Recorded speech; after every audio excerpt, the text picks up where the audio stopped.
दोस्तों, अगर आपने लोन ले रखा है और लोन लेकर बहुत ज़्यादा परेशान रहते हैं लीगल नोटिस से या कॉल से या रिकवरी एजेंट से, अभी आपके पास रिपेमेंट करने के लिए पैसा नहीं है, जिसकी वजह से आपको बहुत ज़्यादा डर लगा रहता है, तो उन सब का सलूशन क्या है, एक एक पॉइंट को हम इस वीडियो में डिस्कस करेंगे।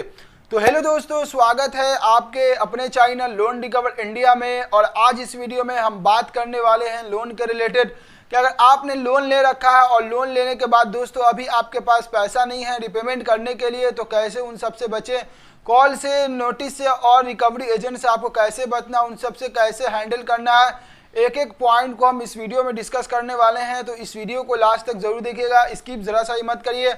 उससे पहले अगर हमारे चैनल पे नए हैं तो चैनल को सब्सक्राइब जरूर कर दीजिए और एक लाइक जरूर कर दीजिए, ताकि हमारे चैनल की नई नई वीडियो की नोटिफिकेशन बैंक लोन के रिलेटेड या एनबीएफसी लोन के रिलेटेड आपको मिलती रहे। दोस्तों, सबसे पहले हम बात कर लेते हैं, अगर आपने एनबीएफसी से लोन ले रखा है, अगर आपके पास पैसा है तो जल्दी से रिपेमेंट कर दे।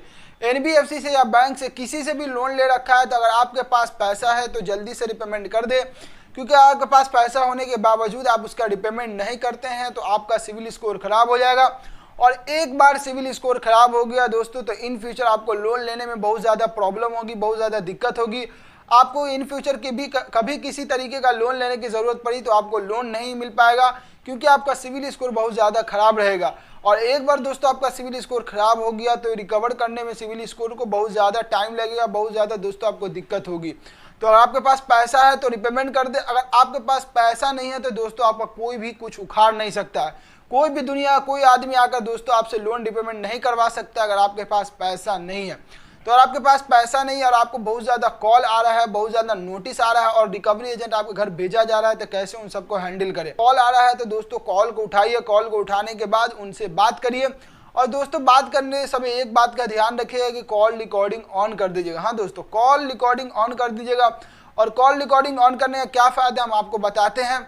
तो कॉल आए तो कॉल को उठाइए, कॉल को उठाने के बाद उनसे बात करिए, उनसे बात करने के बाद उनको बोलिए कि अभी मेरे पास पैसा नहीं है, अभी मेरी फाइनेंशियल कंडीशन सही नहीं है, जब मेरे पास पैसा आएगा तब हम आपका रिपेमेंट कर देंगे। अगर आपका पेनल्टी चार्जेस बढ़ा हुआ दोस्तों तो उसको भी कम करवाइए, बोलिए कि मेरा पेनल्टी चार्जेस आपने जो बढ़ा रखा है पहले उसको कम करिए, तब हम आपका रिपेमेंट कर देंगे। उसके बाद देखिए रिप्लाई क्या आता है। अगर दोस्तों अच्छे लहजे में बात करते तो बहुत अच्छी बात है, अगर दोस्तों आपको उल्टा सीधा बोलते हैं, आपको दोस्तों गलत वर्ड का इस्तेमाल करते तो आपका कॉल रिकॉर्डिंग ऑन है, कॉल रिकॉर्डिंग को ऑन करे रहिएगा।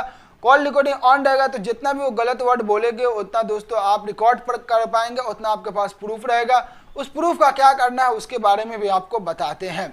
तो उसका क्या करना है दोस्तों, कॉल रिकॉर्डिंग ऑन है तो कॉल रिकॉर्डिंग ऑन पे जो जो वो बात बोलते हैं, गलत वर्ड का इस्तेमाल करते हैं, तो कॉल रिकॉर्डिंग अपने पास रखिए। और उसके बाद जिस जगह से भी आपने लोन ले रखा है उसके जाइए हेल्पलाइन नंबर पे जाकर उस कॉल रिकॉर्डिंग का दोस्तों लेकर उसका कंप्लेंट रजिस्टर कर दीजिए। कंप्लेंट रजिस्टर करने से क्या होगा दोस्तों, आपके पास एक तरह का प्रूफ हो जाएगा कि अगर अभी आपके पास पैसा नहीं था, आपने उनको रिपेमेंट करने के लिए बोला, टाइम मांगा, तो उसने उल्टा सीधा आपके वर्ड में बात किया। अगर वहाँ से भी दोस्तों आपको कोई रिप्लाई नहीं आता है तो क्या करिए, आरबीआई का हेल्पलाइन नंबर पर जाइए, उसकी कंप्लेंट रजिस्टर कर दीजिए। आरबीआई देखेगी कि हमारे रूल के खिलाफ तो नहीं जा रही है। अगर आरबीआई के रूल के खिलाफ जाएगी तो दोस्तों जिस जगह से आपने लोन लेके रखा है उसके ऊपर कार्रवाई करेगी आरबीआई। तो आपको बहुत बड़ा फायदा हो जाता है दोस्तों कॉल रिकॉर्डिंग ऑन करने का। अगर वो उल्टा सीधा बोल देते तो आप ही के लिए फायदा है। तो आपको बस ज़्यादा नहीं करना, कॉल रिकॉर्डिंग ऑन कर देना है। उसके बाद दोस्तों आप नोटिस से भी बहुत ज़्यादा परेशान रहते हैं, आपको बहुत ज़्यादा नोटिस आ रहा है तो नोटिस से भी आप बहुत ज़्यादा परेशान रहते कि ये कोर्ट की तरफ से नहीं आ रहा। तो कोर्ट की तरफ से दोस्तों कोई नोटिस नहीं भेजता है, उनको बस नोटिस आता है तो वो एक तरह का रिमाइंडर नोटिस होता है, वो अपने तरफ से कुछ भी लिख के भेज देते हैं ताकि आप डर जाए, आप जल्दी से उनका रिपेमेंट कर दें।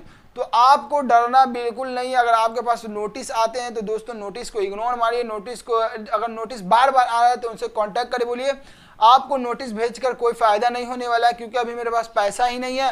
आपने जो मेरा पेनल्टी चार्ज बढ़ा रखा है पहले उसको कम करिए, तब हम आपका रिपेमेंट कर देंगे। हाँ दोस्तों, डायरेक्ट उनको बोलिए जो आपने मेरा पेनल्टी चार्ज बढ़ा रखा है उसको कम करिए, आप जो नोटिस भेज रहे हैं उस नोटिस भेजने का मेरे ऊपर कोई फायदा होता नहीं, क्योंकि अभी मेरे पास पैसा नहीं है। उसके बाद हो सकता है दोस्तों कि आपके घर रिकवरी एजेंट भेज दे। ये रिकवरी एजेंट का दोस्तों झंझट बहुत खराब होता है। ये रिकवरी एजेंट दोस्तों किसी भी तरीके से उनके पास आईडी प्रूफ नहीं होता, उनसे आईडी प्रूफ मांगेगा तो उनके पास किसी भी तरीके का आईडी प्रूफ नहीं होता। वो आकर दोस्तों घर पे हल्ला हंगामा करने लगते, उल्टा सीधा वर्ड में बात करते हैं, गाली कभी कभी इस्तेमाल कर देते हैं। तो अगर आपके पास रिकवरी एजेंट आते हैं तो रिकवरी एजेंट का दोस्तों वीडियो रिकॉर्डिंग ऑन करके उसका वीडियो रिकॉर्ड कर लीजिए।